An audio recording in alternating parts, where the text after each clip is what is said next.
Foi um prazer mais uma vez dar uma palestra aqui no centro. Eu fico muito feliz cada vez que eu faço uma palestra, né? Eu adoro tudo isso agradeço por mais uma oportunidade de prestar esse serviço à nossa comunidade. Essa palestra já foi dada em inglês, em janeiro. Eu acho que algumas pessoas já assistiram, né, Fernando? Acho que assistiram. Em janeiro nós demos essa palestra e agora nós vamos fazer esse trabalho também, dar as palestras que são dadas em inglês e vamos dar também em português, numa data possível. Isso que nós vamos fazer hoje. O tema de hoje é aumentar ou suavizar as dificuldades. Né? É baseado no capítulo 5 do livro dos Evangelhos segundo o Espiritismo, que é o Bem-aventurados os aflitos. E esse capítulo, Bem-aventurados os aflitos, é o meu predileto. Não porque eu gosto de sofrimento, ele fala sobre o sofrimento, como lidar com o sofrimento. Não porque eu gosto disso, mas exatamente pelo contrário, porque eu tento usar os ensinamentos espíritas para levar a minha vida de uma maneira que eu tenha o menor sofrimento possível. É algo que eu tenho já tentado fazer desde que eu conheci o Espiritismo. Eu senti que existia esse grande ensinamento que poderia me ajudar a tornar a minha vida mais simples, mais livre de sofrimentos e dificuldades, e ao mesmo tempo tornaria a minha vida mais produtiva, né? O meu objetivo é que eu chegue ao final da minha vida e olhe para trás e fique orgulhoso, né, de todas as coisas que eu consegui fazer para mim e para as pessoas ao meu redor. E é isso que, aprendendo isso, eu vou tentar passar para vocês algumas coisas que eu aprendi sobre nesse sentido. A minha profissão, eu sou engenheiro. Engenheiro, como vocês sabem, é uma pessoa que soluciona problemas, né? Eu faço isso há 25 anos e gosto muito de fazer isso. Todo dia eu chego no escritório e tenho algum problema para resolver. A gente vai lá e olha, encara e eu gosto de fazer isso. Então, aliando essa falta de medo que eu tenho, né, de enfrentar problemas, eu não tenho medo, né, mas o ensinamento espírita e aplicando a nossa vida, acabei fazendo essa palestra e vou mostrar para vocês. Então, é baseado no Bem-aventurados os aflitos, e eu vou ler para vocês o trecho que é a base da palestra. O homem pode suavizar ou agravar a amargura de suas provas pela maneira de encarar a vida terrena. Se ele encarar a vida terrena pelo lado da vida eterna do espírito, isso diminui a importância das coisas deste mundo. Faz com que o homem modere seus desejos, se contente com sua posição sem invejar a dos outros, e atenua a impressão moral dos reveses e das decepções que experimenta. O homem adquire uma calma e uma resignação tão úteis à saúde do corpo quanto à da alma. Estou falando aqui que depende da maneira como nós enxergamos as coisas, né? Nós podemos enxergar um problema de uma maneira que nos deixa completamente desesperado, ou nós podemos enxergar um problema como uma coisa que é uma oportunidade de crescimento que foi dada por Deus para nós e que é para o nosso bem. Uma oportunidade de crescimento foi dada com amor, né, como Ele nos conhece, Ele sabe o que nós estamos precisando, né? A gente pode enxergar dessa maneira. Dessa maneira é uma maneira mais otimista, né? Enxergar a maneira que é uma oportunidade de crescimento. Nós vamos fazer aqui, esqueci de escrever, nós vamos fazer a palestra em 3 partes, né? A parte 1 é o que sabemos sobre o sofrimento.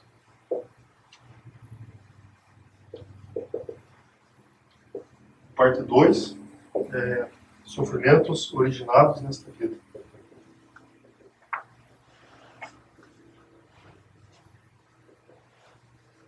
Como nós, por que essa diferença, né? Parte 3, sofrimentos originados em vidas passadas.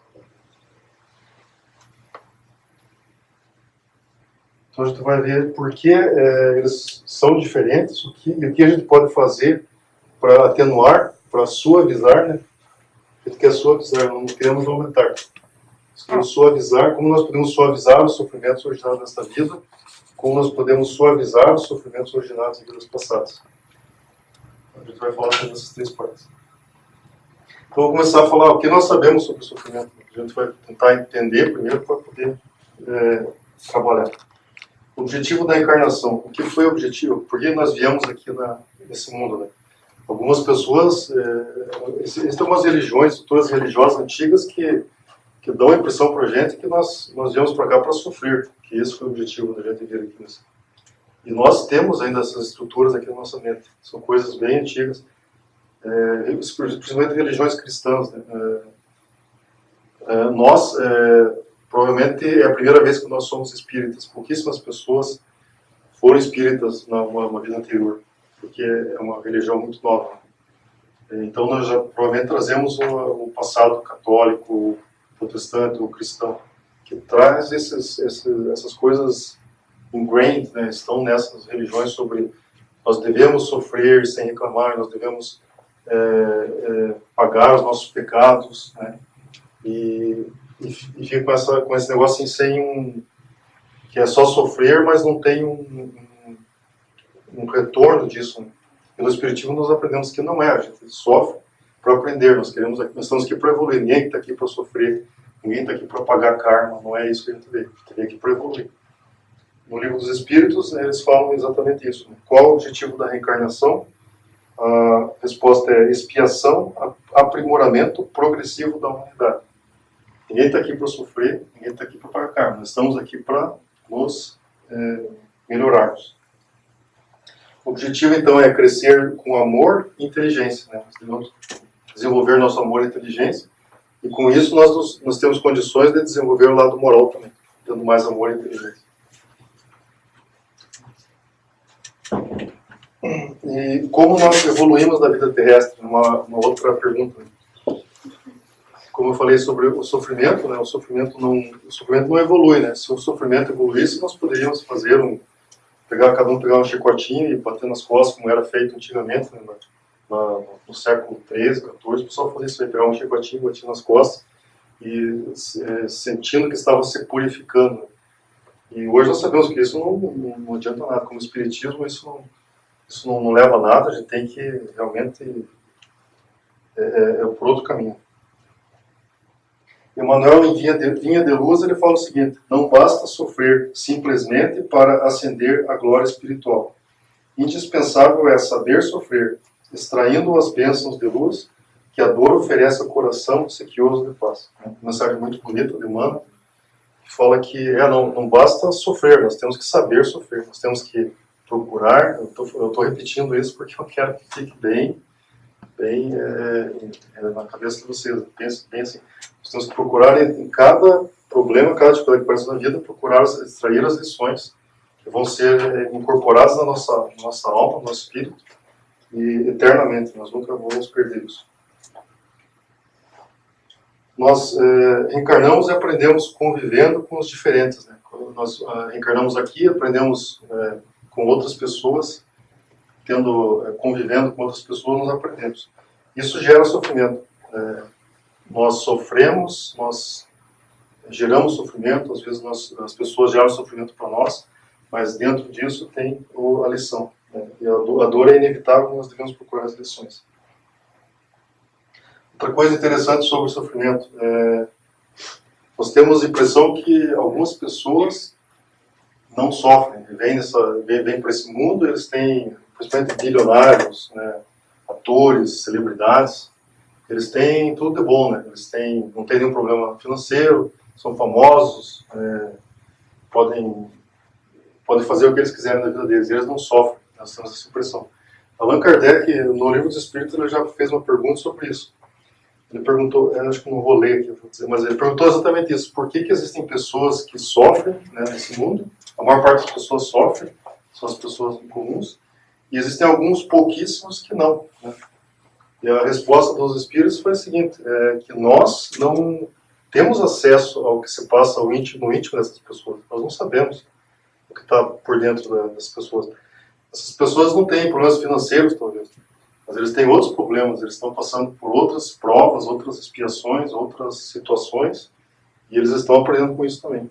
Então ninguém está livre, todo mundo que está aqui nesse mundo, né, com raras exceções, pessoas que vêm com missões, né, como Jesus Cristo, como Maomé, como alguns pouquíssimos, né, são pessoas que não têm nada a aprender, vieram aqui para ensinar. Mas todas as outras pessoas, inclusive esses, também estão passando por problemas. E um exemplo bastante interessante que é sobre um bilionário alemão, Adolf Merkel. Ele tinha uma fortuna de 14 bilhões de euros em 2008. 2008. 14 bilhões de euros. E ele fez uma série de... em 2008 teve um grande crash, né, da bolsa. Antes ele perdeu dinheiro, ele perdeu bastante dinheiro. Ele perdeu 5 bilhões de dólares. A fortuna dele baixou para 9 bilhões de dólares, né, de euros. E realmente ele perdeu bastante dinheiro. Mas ainda ele tinha dinheiro para continuar tocando. Ele tinha 9 bilhões de dólares, dá para continuar a vida, você não precisa de mais desespero. E ele continuou, ele perdeu esse dinheiro e ele continuou trabalhando. Ele tinha 74 anos nessa época, 2008, 2009.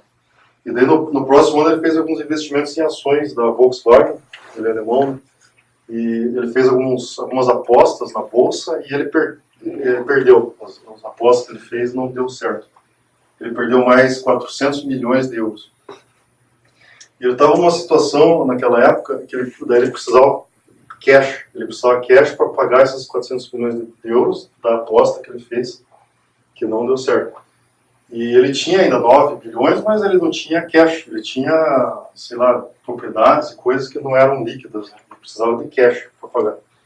Ele foi a uma série de bancos e pediu um empréstimo para poder pagar essas dívidas, né? Essas coisas. E os bancos, como eles não eram muito bonzinhos, né? Eles falaram para ele: ok, nós vamos dar um empréstimo para você, mas você tem que dar para a gente o controle de duas empresas. Ele perguntou quais são as empresas. Eles falaram: são essa e essa. Essas duas empresas eram as melhores que ele tinha. Foi o que o pai dele tinha construído. E o pai dele deu para ele essas empresas. Sobre isso ele construiu todos os bilhões de euros que ele tinha. E ele planejava passar o controle dessas empresas para o próprio filho. Ele queria isso. Ele meio que trabalhou muito e sempre tinha isso na cabeça, que ele ia passar para o filho e tal. E ele tentou tudo que podia para não dar o controle, mas não teve jeito. Né? Ele teve que fazer isso. Aí ele acabou a transação, pegou o dinheiro, pagou as dívidas, resolveu todas as situações, foi para casa e resolveu terminar com a própria vida. Ele ficou ainda tinha 9 milhões de dólares, né? Ele ficou tão desequilibrado com aquela situação de perder, né, as empresas, que ele fez isso. E ele realmente se suicidou, é uma história, né, que aconteceu mesmo. Mas isso nos gera algumas lições, né? Porque, você veja, nós, no nosso mundo materialista, o bilionário, ele é o máximo que alguém pode almejar na vida. Não é verdade? Ninguém mais... Você ter bilhões de dólares, uma pessoa que $1 milhão para ele não é nada. Ele pode gastar, pode jogar no lixo, não vai fazer diferença. Nós, principalmente aqui nesse país, nós reverenciamos os bilionários como sendo, né, aquela coisa muito, muito importante, um modelo para nós. Né? Então, uma pessoa com tantos recursos, com recursos materiais, com tanto sucesso, vamos dizer, né? Ele é capaz de se desequilibrar de uma maneira que ele vai cometer um ato de desespero desse.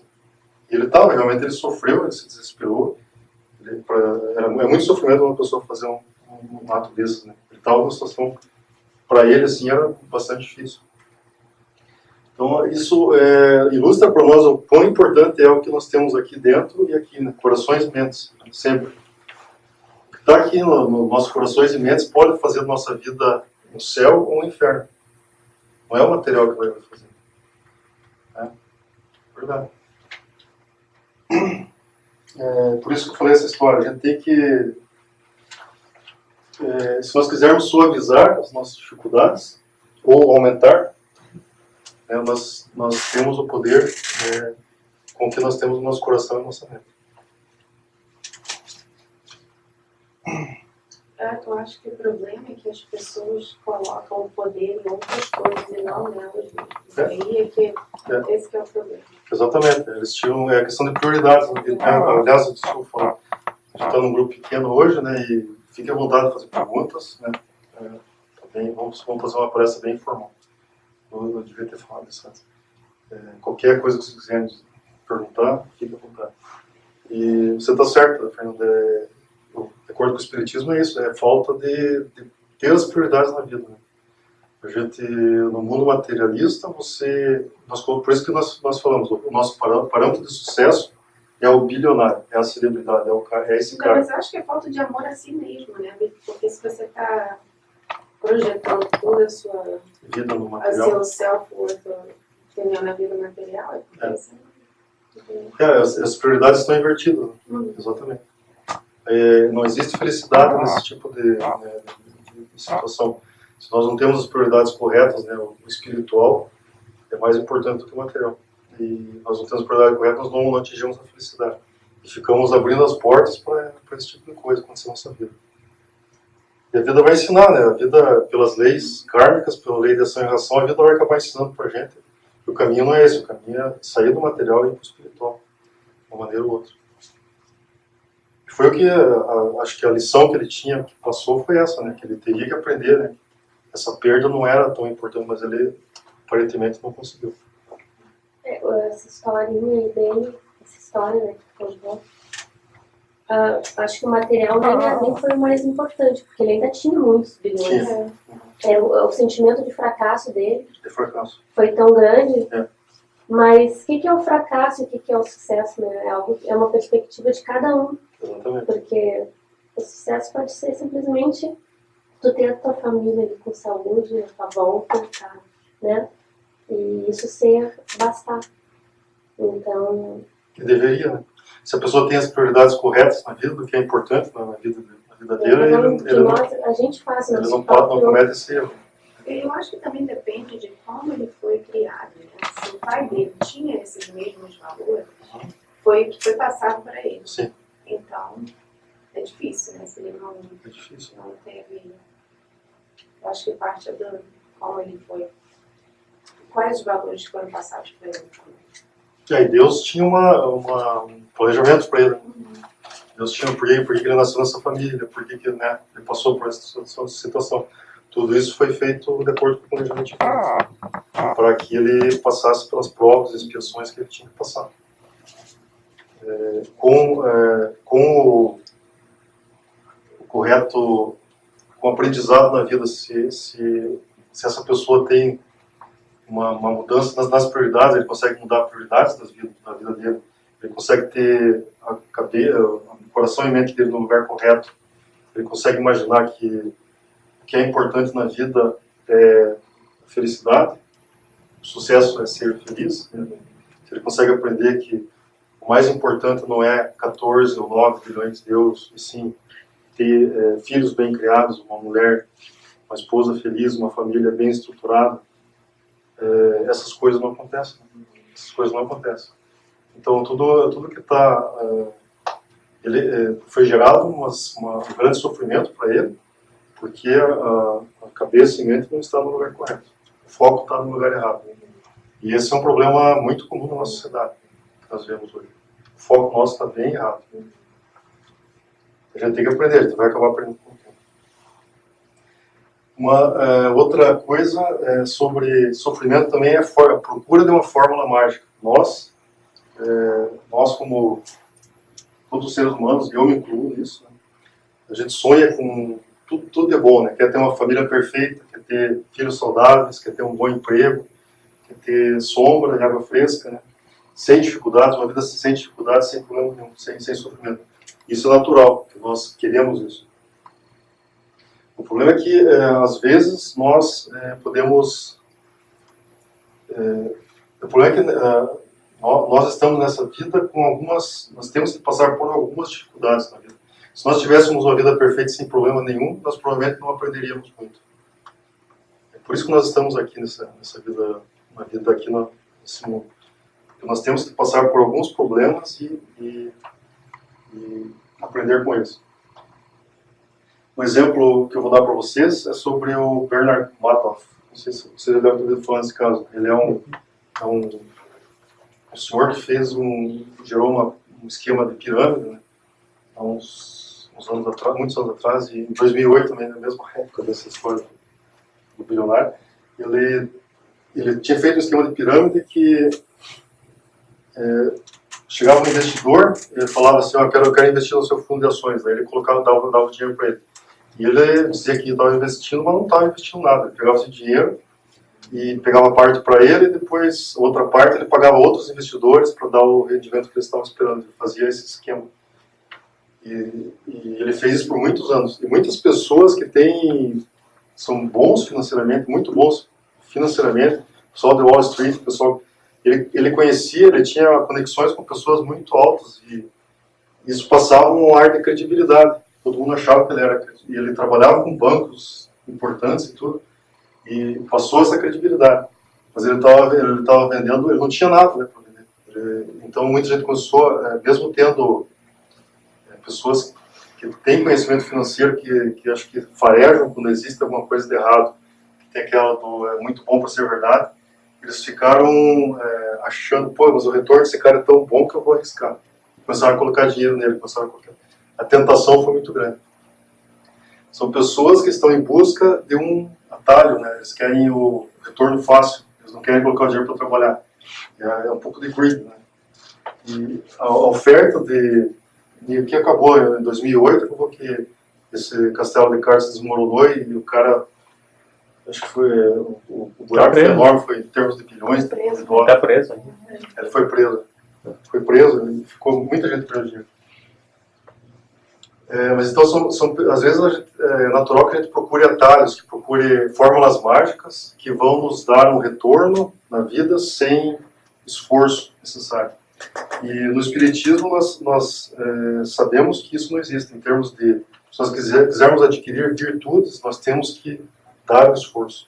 Não adianta esperarmos, não adianta procurarmos fórmulas mágicas, nós não vamos encontrar. O Manuel ele fala também sobre isso. Existe no livro O Consolador. Existe uma pergunta: a virtude é concessão de Deus ou aquisição da criatura? E a resposta de Emmanuel: a dor, a luta, a experiência constituem oportunidade sagrada concedida por Deus às suas criaturas. Todavia, a virtude é sempre sublime e imorredora aquisição do espírito nas estradas da vida, incorporada eternamente aos seus valores, conquistados pelo trabalho e no esforço próprio. Dizendo que nós temos, né, que trabalhar, não existe atalho, e uma vez que nós aprendamos essas virtudes, elas serão incorporadas eternamente em nós. Então é isso sobre sofrimento. Agora vamos falar sobre o item 2, sofrimentos originados nesta vida e originados em vidas passadas. Eu quero fazer uma pergunta a vocês, como espíritas, né? Aqueles que já foram na palestra em inglês, por favor, me avisem. Não, vocês não respondam. Quem acha que a maior parte dos problemas que passamos são originados nesta vida? Poderia levantar a mão, a não ser quem já foi na palestra. A maior parte dos problemas, João, a maior parte dos problemas que nós passamos são originados nesta vida. 1, 2, 3. Pode ser? 3. E a maior parte dos problemas que nós passamos são originados nas vidas passadas. Quem levanta? 1, 2, 3. É meio amigo. O dobro. Bom, eu vou colocar o meu voto. Quando eu fiz a primeira vez essa palestra, o meu voto ia aqui também, certo? Então o meu também. E o correto é o seguinte: é nesta vida. isso foi muito... Isso foi o motivo que eu fiz essa palestra, porque eu achava que a maior parte dos nossos problemas era causado em vidas passadas. São consequências de erros que nós fizemos em vidas passadas. E eu vou ler para vocês os trechos do Evangelho que dizem que não é nesta vida. E daí nós vamos ver as consequências disso na nossa vida. Feio, né? Mas olha, eu também eu achava isso. Foi esse choque que me fez, vou fazer essa palestra, porque acho que deve ter mais gente assim, né? Mas é que você falou assim, a maior parte dos problemas, eu acho que a maior parte a gente faz agora. Eu acho que a gente vem com algumas coisas para passar. Sim. Mas a maior do dia a dia, esse monte de probleminha que a gente fica botando, a gente acaba fazendo. A gente fica fazendo. Você vai ver aqui, vou ler aqui num trecho do Evangelho segundo o Espiritismo, que fala exatamente isso. As contrariedades da vida são de duas espécies. Umas têm causa na vida presente, né, nesta vida, e outras não nesta vida, vidas passadas. Percebe-se que muitas são natural consequência do caráter e da conduta dos que o sofrem. Deste modo, o homem é, na maior parte dos casos, o autor de seus próprios infortúnios. E os males dessa natureza formam seguramente a grande maioria das contrariedades da vida. Então, a gente vê que isso aqui é o que dá mais. Eles dizem que seguramente é a grande maioria, eles não dizem o valor. Tá? Então, 100% do nosso problema está aqui. Então, 70% são coisas nessa vida. E 30% são vidas passadas. São as escolhas, né? São as escolhas. Existe um outro livro que é do espírito Hernandes do Foucault, Mereça Ser Feliz. Ela fala sobre karma imaginário. E ela diz que 2/3 do sofrimento do encarnado não tem nada a ver com vidas passadas. Mesma situação também. Então são duas fontes que a gente vê a mesma coisa. E quando eu vi isso, eu fiquei bastante chocado. Eu falei, eu não acreditei. Né? Fiquei chocado. Essas vidas passadas vão além, antes do Espiritismo vir a ser conhecido, né? Quer dizer, não é a partir do Kardec que a gente começou a ter vidas passadas. Não, sempre teve. A gente nós já somos bem antigos. Então, eu pensaria que se fosse assim, seria ao contrário, que a gente já viu tantas vidas passadas. E tem muita coisa. Mas acho que tem coisa que a gente também já pagou. Já aprendeu, né? O que a gente vai aprendendo vai conquistando. vai conquistando.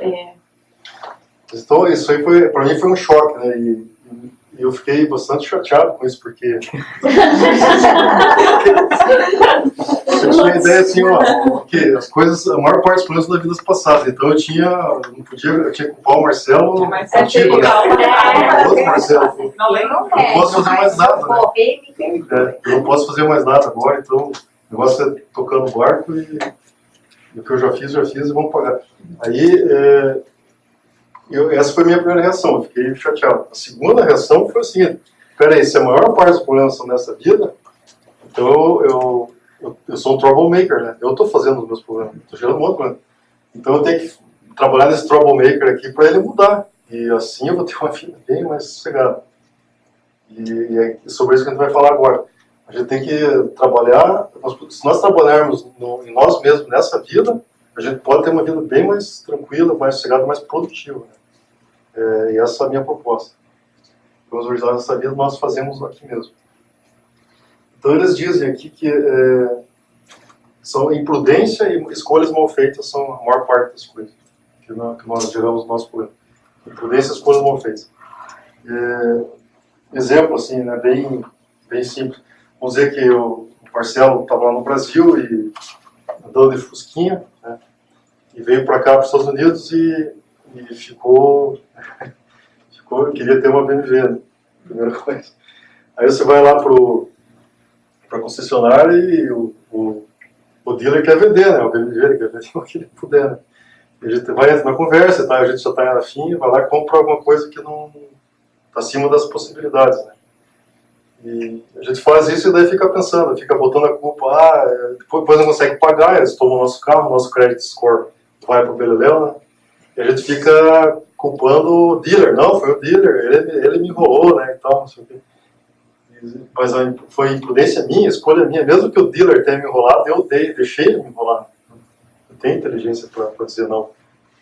E são essas coisas, né, que a gente está falando aqui. Imprudência e escolhas mal feitas. Fala, Fernanda. Eu gostei daquilo. Eu só estou pensando aqui, para quantas pessoas do nosso mundo a gente pode apply aquilo ali. Excelente. Muito bom. Porque com as pessoas, por exemplo, que têm severe mental illness, Muito bom. né? E tem desde pequeno, como é que eles causaram, entendeu? Porque eles não causaram. Sim, não, Então, qual é na minha cabeça sentar? Qual é a porcentagem da população? Porque aquilo ali não vai aplicar 100% do planeta, né? Sim. Então, é isso que eu estava pensando. Você está certo, é verdade. Eu tinha que ter feito um disclaimer quando eu escrevi isso. Escrevi aqui, mas não. Exatamente Não, isso. Isso agora aplica. eu quero uma resposta. Eu vou procurar. Não, isso aplica. Seria interessante fazer esse research. Esse gráfico aqui se aplica na maior parte das pessoas. E você está certo. Esse caso aí é uma pessoa que provavelmente aconteceu alguma coisa nas vidas passadas e a vida dele, e a maior parte dos problemas dele vai ser causado por isso que você falou. Então, não se aplica aqui. Isso aqui, então, se aplica na maior parte das pessoas. A gente não pode aplicar 100%. Então pode ter sido parte dos 30% que não tem qualquer coisa na vida passada, agora está pagando. Pode ser você pegar uma pessoa como Madre Teresa, alguém, né, nesse nível. Essa aí já não vai ter muito sofrimento. Eu assim, acho que essa não entra nem nesse caso. Eu digo assim, já bagunça aquele gráficozinho, já bagunça. Essa aí já seria uma missionária. A missionária provavelmente não está sofrendo, ela está aqui para ensinar. Aqui ali talvez sejam as pessoas que estão passando por situações, média, né? né? E aí... Isso aqui ele está falando na maior parte dos casos, isso que ele disse, na maior parte dos casos. Vamos falar em termos genéricos. Existem exceções, e não são poucas, né, no caso que você, Fernanda, falou. Não, eu estou pensando, eu tô assim, curiosa agora, pensando. Mas que nem acho que a Tânia ela falou em outras palestras e reuniões, pessoas assim que têm esse mental illness ou que nascem né, psicopatas e que fazem as coisas erradas, serial killers, né? E eles têm a responsabilidade, de certa forma, mas só que daí tem o atenuante devido à condição mental, tal, entendeu? Eu estou falando assim, vamos ver um caso de uma pessoa que nasce com, sei lá, cerebral palsy, alguma coisa difícil, complicadíssima. Aí não foi ela. Então essa pessoa, ela não fez nada nessa Nessa vida. vida. E isso, nesse caso, então, a pessoa tudo nas vidas passadas e a vida dela é bastante difícil, né? Tem muitas dificuldades. Mas essa é uma exceção, né? Vamos falar, eu estou falando em termos da maioria das pessoas. Na maioria. Mas é importante que a gente faça esse comentário que realmente não é, isso aqui não é para todo mundo. Mas é para a maioria das pessoas, sim. Mas eu acho que se cada um fizer uma análise da sua vida e dos problemas que a gente teve, assim, sofrimentos que a gente não tinha controle, aconteceu e tem que sofrer porque não, né? Então eu acho que essas coisas podem ser assim de vidas passadas, mas se a gente para pensar quantas coisas a gente podia ter feito diferente, encarado diferente, não se desanimado e sei lá, né? Todas as coisas que a gente pode se avaliar. Eu acho que isso é a grande maioria. É a grande maioria, então tudo é por dentro. Por isso, para mim, faz muito sentido Sim. ser nessa vida os maiores. Isso é bom porque nos dá o poder. Nós temos o poder. Então é isso que eu estou falando. Gente, vocês têm o poder. Vocês têm o poder de fazer a vida de vocês mais suave ou mais difícil. É isso que eu estou falando. Então, eu fiz uma lista de coisas assim que nós... exemplos quando nós tornamos a nossa vida mais difícil. A gente vai go through it. E isso não é uma lista isso aqui não tem nem 10% dos problemas existentes. Então, a minha proposta é, vamos falar sobre isso agora, mas cada um de nós tem o homework de pensar nas coisas que são próprias de nós, que nós temos que trabalhar para tornar a nossa vida mais suave. E essa é a proposta do Espírito, né, de autoconhecimento. Nós temos que fazer autoconhecimento, reforma íntima, para tornar a nossa vida mais suave. E nós vamos trabalhar nos 70% fazendo isso. 70% dos nossos problemas a gente vai trabalhar fazendo assim. Isso tem bastante retorno, né? Eu como engenheiro tenho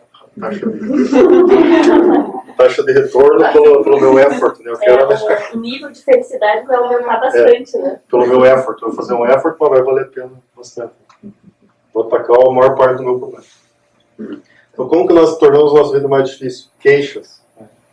A gente, às vezes, nós nos queixamos dos problemas, nós nos queixamos, a gente reclama e fica lá na nossa cabeça martelando toda hora, então tornando aquela problema, às vezes isso aqui se torna enorme, porque a gente aumenta isso aqui, e as pessoas que estão ao redor também têm que ficar escutando isso, e também já, às vezes a pessoa já fica, vamos evitar lá o Marcelo, porque ele está só reclamando daquele negócio lá e tal.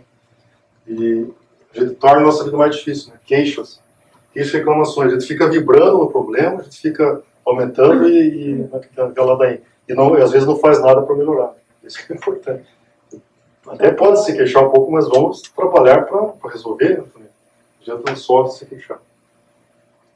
A revolta, né? A revolta também, a gente às vezes se fica revoltado com Deus porque nos mandou esse problema. E a gente acabou de ver no começo que se o problema foi enviado por Deus, é porque nós precisamos daquilo. Tem algum motivo, alguma coisa para a gente aprender lá. Então, a revolta é algo inútil. Nós vamos ficar revoltados com Deus, ou com a pessoa que nos trouxe o problema, não sei, o marido, a esposa, o que aconteceu. E não vai resolver nada. Só vai adicionar mais. Além do problema, agora vou ter que lidar com mais a minha revolta. Nós estamos nos tornando a nossa vida mais difícil. Culpa, né? Botar a culpa no outro. Essa é muito comum, né? Nós fazemos isso. Até existia um diagrama, eu lembro que se você tem um problema, tem alguém para você culpar, né? Então se você tiver alguém para culpar, você já está resolvido. Já. Você já tem alguém para culpar, não precisa fazer mais nada. A gente tem uma tendência, muitas pessoas têm essa tendência. E achou o culpado, beleza. Então eu só vou ficar reclamando do culpado, falando mal dele, mas não vou tentar resolver o problema. E muitas vezes o culpado é outra pessoa que não tem nada a ver com a história. Às vezes o culpado somos nós. A gente só bota a culpa em alguém, mas ele não tem nada a ver com isso. Então não resolve o problema e arruma o culpado, fica lá jogando toda a energia naquela pessoa e torna a nossa vida mais difícil. Ser a vítima também, né? A vítima também um mecanismo muito comum. Tem um exemplo de uma eu nunca esqueço, uma senhora que tinha um marido alcoólatra, e esse é um exemplo real. Esse marido dela, aqui nos Estados Unidos, ele sempre trabalhava normalmente. E no final do trabalho ele ia para o bar, bebia bastante, depois dirigia para casa, embriagado. E ela começou a ver isso por anos, ele já era casado há mais de 20 anos. Ela começou a ver isso, e ela ficava possessa, né? Queria fazer alguma coisa. Ela reclamava muito, ela reclamava para os filhos, reclamava para os amigos, que ele estava bebendo e tal. Mas ela não... uma época ela veio conversar conosco, a gente estava fazendo um seminário sobre reforma íntima, e ela expôs esse problema para todo mundo. E daí a gente começou a conversar com ela. E ela falou sobre... Nós perguntamos para ela o que você tem feito, né, para resolver o problema. E ela pensou e falou, não tenho feito nada. Eu tenho me colocado como vítima porque eu achei que eu não tinha condições de ajudar meu marido. Então, como todo mundo esperava de mim alguma posição nesse sentido, a única posição que eu encontrei, ela pensou e falou, a única posição que eu encontrei foi a de vítima, para que eu pudesse fugir do problema. Porque ela achou que não tinha condição de resolver.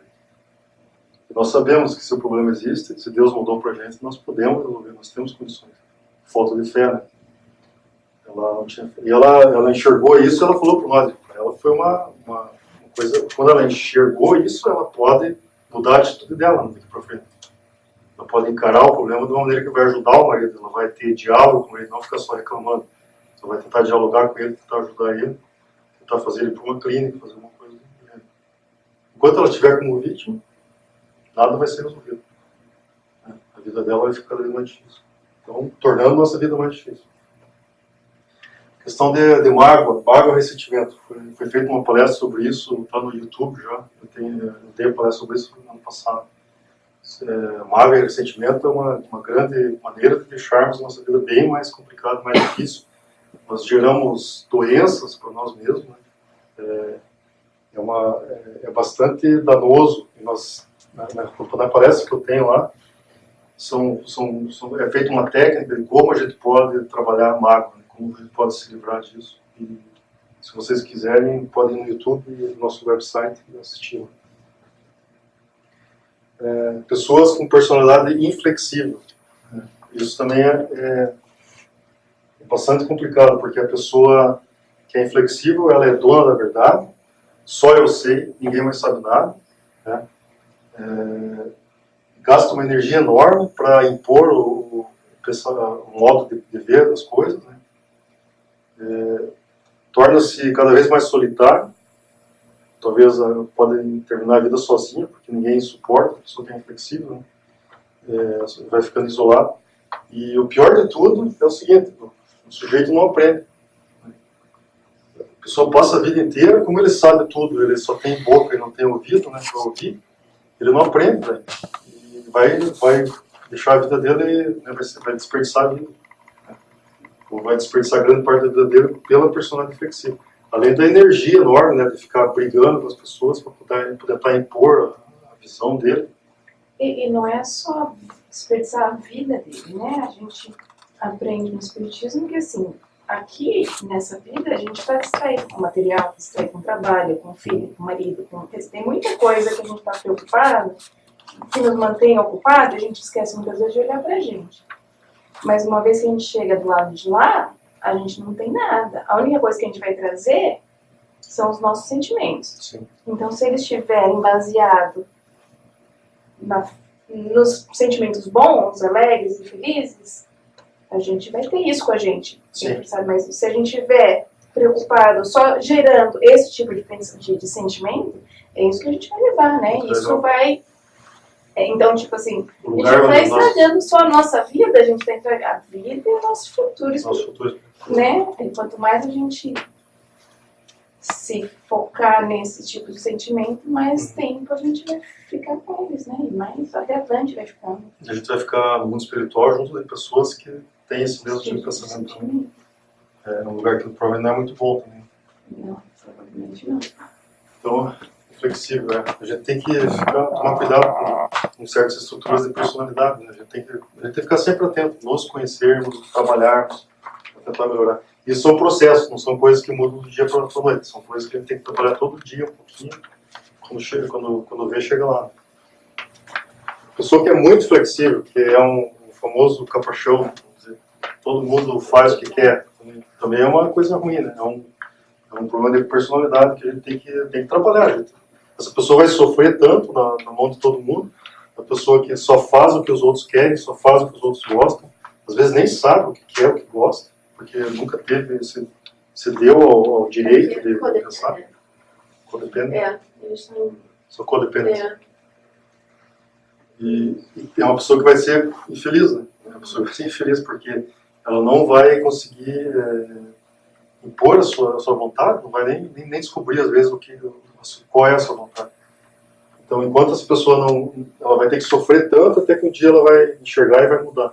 Então, por que não começar a procurar, se nós temos esse problema já, e começar a atacar ele, mudar ele, né? Pouco a pouco, fazer um processo de mudança. O deixa pra lá, né? Esse também é bastante como um método de solução de problemas. Eu não vou fazer nada, vou deixar como está e vamos ver como é que fica, né? Vamos empurrar com a barriga, vamos ver como é que chega lá. E esse é um método de resolução de problema muito ruim, porque não resolve nada. E o Manuel fala que lição não aprendida é lição repetida. Então, se nós não fazemos nada, talvez o problema até suma ali, daqui a pouco ele vai voltar. Vai voltar, com certeza. Lição não aprendida é lição repetida. A gente tem que então, não vamos postponer, né? Vamos tentar trabalhar nos problemas. Não emoções, não demonstrar emoções. Isso aqui esse é mais para os homens de gerações mais antigas, né? Era bastante comum. Na época que eu fui criado, por exemplo, Agora eu noto que as novas gerações já estão bem melhores em relação a demonstrar emoções. Isso é muito bom. Mas existem muitas pessoas ainda que têm dificuldade em demonstrar emoções, especialmente homens. Né? E é difícil porque, por uma série de motivos, a família não chega a conhecer a pessoa verdadeiramente, porque ele não demonstra emoções, ele não mostra quem ele é. Ele tem medo de dizer eu estou com medo, eu estou com um problema. Ou fraco, Ser vulnerável. né? Ele não pode parecer que é fraco, essa palavra. Tem que ser o homem de verdade. Né? Existem mulheres assim também, mas é mais comum em homens. Né? Tem que ser um homem de verdade, então eu não posso demonstrar medo, não posso demonstrar fraqueza, não posso demonstrar nada. Né? Eu tenho que ser aquela pedra. E isso é difícil, porque a família não chega nunca a conhecer a pessoa de verdade. Você não pode mostrar quem você é completamente. Certas coisas que você não mostra dele. Né? E no seu trabalho você também não pode. Trabalho, Eu também não Eu pode. passei por isso minha vivência toda e... esse é um pouco ponto. não, no trabalho você também não pode. Pode Você demonstrar não pode ser vulnerabilidade. humano, você Tem que ser profissional. Essa é a Você palavra. tem que ser profissional. Se você tem muitas Robô. emoções, você tem que tomar um remédio para você conter as suas emoções, para você poder mediar uma coisa de doido. Isso é um sofrimento que gera, né? Porque não é natural. A indústria farmacêutica está feliz da vida. Né? As pessoas não estão, mas as farmacêuticas. Então nós voltando, então, a família não vai conhecer a pessoa 100%. A gente vai estar sempre sem conhecer o meu pai, ou minha mãe, né? O meu pai, o meu avô, então vou conhecer eles porque eles nunca se mostraram como eles são. Então o relacionamento familiar fica afetado, não é a mesma coisa que podia ser, né? Se você tem um pai, um avô que é bem aberto e demonstra emoções à vontade, você tem um relacionamento melhor com essa pessoa, né? Essa pessoa também não se dá o direito de pedir ajuda caso tenha um problema, porque ele tem que ser forte, ele tem que ter todas as respostas. Então ele não se acha que ele não posso pedir ajuda.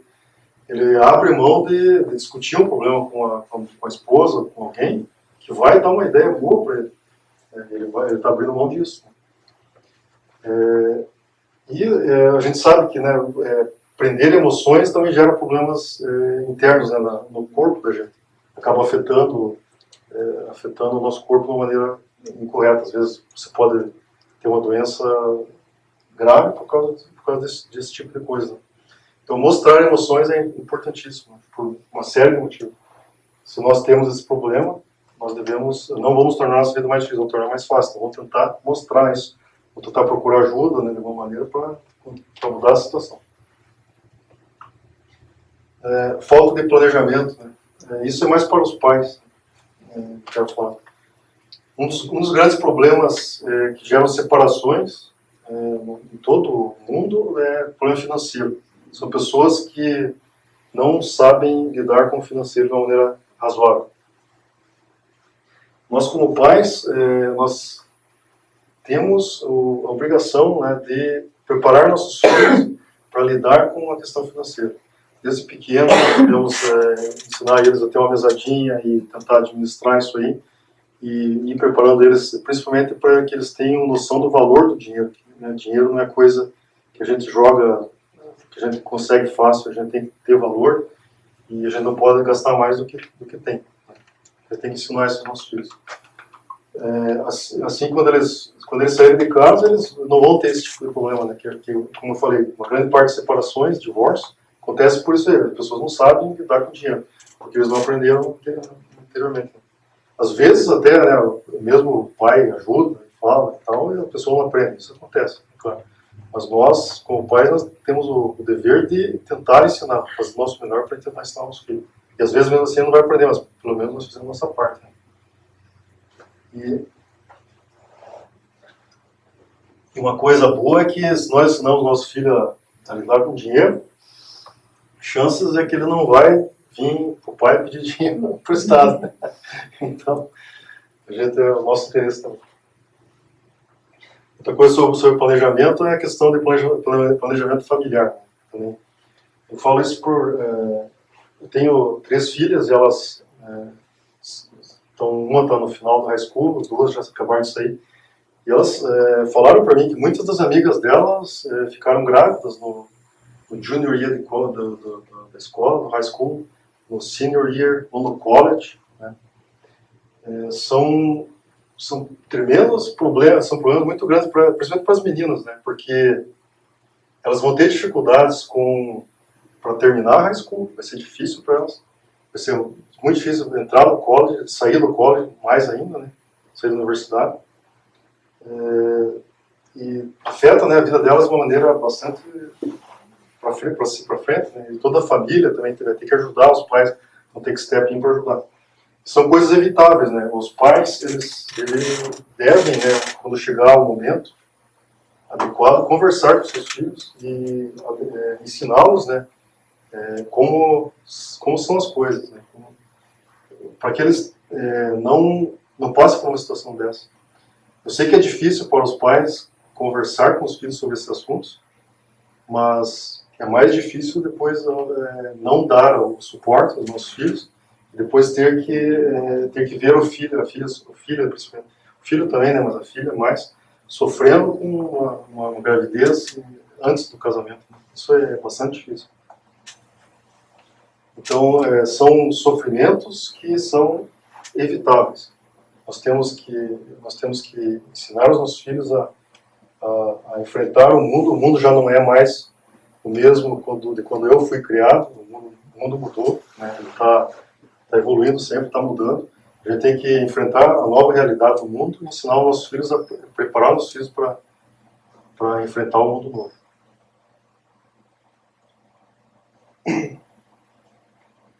Então é isso sobre sofrimentos originários desta vida. São exemplos, como eu falei, cada um tem que pensar e ver aonde que pega, né, para esse ponto. Né? Nós temos que nos conhecer e trabalhar essas coisas. Assim nós vamos evitar 70% dos problemas em média. E o outro é sofrimentos originados em vidas passadas. Ou então, vamos dizer que alguma coisa eu fiz da vida passada e agora eu vim para essa vida para pagar isso ou para resolver a minha situação. Esses são mais ou menos 30% dos problemas. São coisas que à primeira vista não parece que nós podemos fazer muito, né?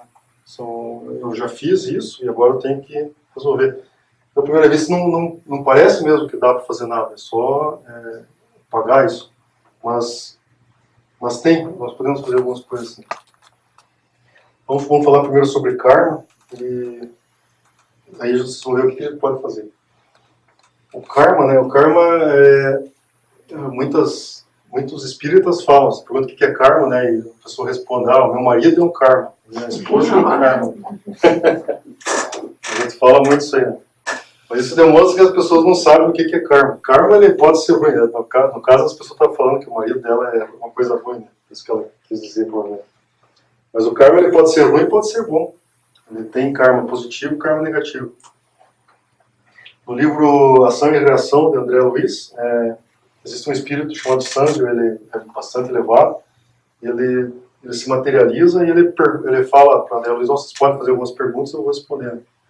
E o André Luiz fala, o que o senhor pode falar sobre o karma? Esse Sanjo responde, expressão vulgarizada entre hindus, que em sânscrito quer dizer ação.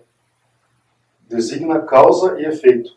Então é uma palavra do sânscrito que quer dizer ação. Não quer dizer ação positiva ou ação negativa, quer dizer ação. Né? E para nós expressará, Sanjo continua, para nós expressará a conta de cada um, englobando os créditos e débitos que nos digam respeito. O Sanjo, trocando em miúdos o que ele quer dizer que existe um banco na vida, cada um de nós tem um banco, uma conta bancária, é o Karma Bank. Né? Nós temos uma conta lá e essa conta bancária ela tem os nossos débitos e créditos, tudo que fizemos de bom e de ruim está lá. E essa conta ela terá que ser paga completamente. Né? Nós temos que zerar essa conta em algum momento da nossa vida. E se possível nós vamos começar a ficar positivo ainda mais tarde. Isso pode ser muito bom porque nós podemos ter um débito bem grande e se eu tenho que pagar isso nessa vida, nós podemos começar a fazer boas ações para acreditar. E daí quando chegar na hora de pagar o débito, vai ser bem mais tranquilo, mais fácil. Então nós estamos suavizando o nosso problema. Mais uma vez. Né? Nós tínhamos uma dívida enorme, precisamos a pagar coisas, boas ações. Quando chega na hora de pagar, é só um pouquinho. Né? Existe vamos falar um exemplo. Eu gosto de colocar exemplo, porque daí fica bem fácil de entender. Vamos dizer que eu fiz como o Madoff. Eu fiz uma vida passada, eu fiz um Ponzi scheme, e eu gerei muitos problemas. Peguei dinheiro de muita gente, roubei, né? Muitas pessoas que estavam aposentadas, eu tirei todo o dinheiro deles, eles ficaram sem dinheiro de aposentadoria, muita coisa errada. Aí eu faleci, fui para a vida espiritual, aí enxerguei o meu erro, me arrependi, pedi uma oportunidade de voltar nesse mundo e começar a pagar nessa dívida. Né?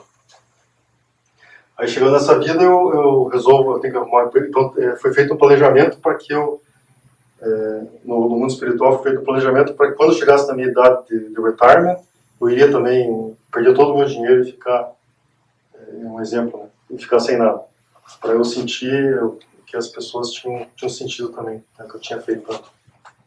Esse foi o planejamento. Aí chego nessa vida, começo a trabalhar e tal, e resolvo trabalhar como social worker, né, e começo a ajudar pessoas que tiveram retirees, que tiveram problemas financeiros e que não conseguem mais viver bem. Né. Vamos dizer que eu resolvo fazer isso aí. Então eu começo a trabalhar nessa área, começo a ajudar muita gente, cada vez que eu ajudo uma pessoa, eu estou adquirindo crédito no Karma Bank. Estou adquirindo crédito. Então chega uma hora, eu fiz um trabalho tão bom que o meu mentor espiritual olha na minha conta e fala: pô, eu acho que o Marcelo não precisa mais passar por aquilo que foi planejado, ele não precisa mais passar por. Ele aprendeu a lição, ele se arrependeu, ele tem ajudado tantas pessoas na mesma situação que ele conseguiu já repor, né, todos os problemas que ele causou. Então ele não precisa mais passar por essa coisa que foi planejada para ele. O que eu fiz? Eu estou suavizando a minha vida. Né? Uma coisa que era planejada para mim, que era bastante ruim, que eu teria que passar por um sofrimento enorme, com as minhas boas ações vai se tornar mais leve, mais tranquilo. Essa é a minha estratégia para sofrimentos originários e vidas passadas. Vamos tentar fazer boas ações, tentar ajudar o nosso próximo, para que a gente tenha um futuro mesmo mais tranquilo também, mais produtivo e ao mesmo tempo mais tranquilo. Eu não estou falando da gente burlar as leis cósmicas, porque isso não é possível. Estou falando em a gente aproveitar melhor essa vida e ter menos sofrimento e aprender mais com essa vida. Essa é a minha proposta. E mesmo que com todo o nosso esforço, né, com boas ações e tudo, sempre vai acontecer alguma coisa na nossa vida. Nós temos também provas que nós temos que passar. Tem certas coisas que são inevitáveis na nossa vida. São planejamentos que estão aí, que vão acontecer. Mesmo essas coisas inevitáveis, nós podemos suavizar também. A maneira de suavizar é através da resignação. Resignação é um desenvolvimento da resiliência. Resiliência é uma capacidade de você passar por um problema e não ser afetado por ele. Por exemplo, vamos dizer que se eu tenho um ovo na minha mão e eu derrubo no chão, esse ovo vai cair e vai quebrar. Ele não tem resiliência. Ele passou por um choque e ele quebrou, ele ficou de uma maneira que nunca mais vai voltar ao que ele era antes. Agora, se eu pego uma bola de tênis e eu jogo ela no chão, ela vai pingar, vai voltar, eu olho para ela, ela está intacta, ela está do mesmo jeito que era antes. Ela passou pelo choque, mesmo choque do ovo, ela sofreu a pressão, ela deformou e tal, mas ela volta de novo como estava antes. E essa é a resignação. A resignação é a capacidade que a gente passa por uma dificuldade, a gente sofre a pressão, a gente é afetado por isso, vai ter um certo impacto na nossa vida por algum tempo determinado, mas depois disso a gente volta, a gente está bem de novo. É isso que a gente tem que desenvolver, e a maneira de desenvolver é pela maneira como nós enxergamos, né, o sofrimento, como eu falei no começo, Sofrimento é algo que é design para a gente, né? Foi colocado para gente por Deus, com amor, com conhecimento. Né? Ele nos conhece melhor do que nós mesmos, ele sabe todo o nosso passado e é colocado para nós, para o nosso bem. Né? Se nós começarmos a enxergar os problemas inevitáveis dessa maneira, a gente talvez consiga ter uma atitude mais positiva, né? Enfrentá-los melhor e com resiliência e com resignação. Resignação não é algo passivo, né? É algo ativo. Nós temos que uma mudança de pensamento que também tem que ser feita devagarinho, com um processo. Nós temos que pensar e mudar isso aí devagarinho na nossa cabeça.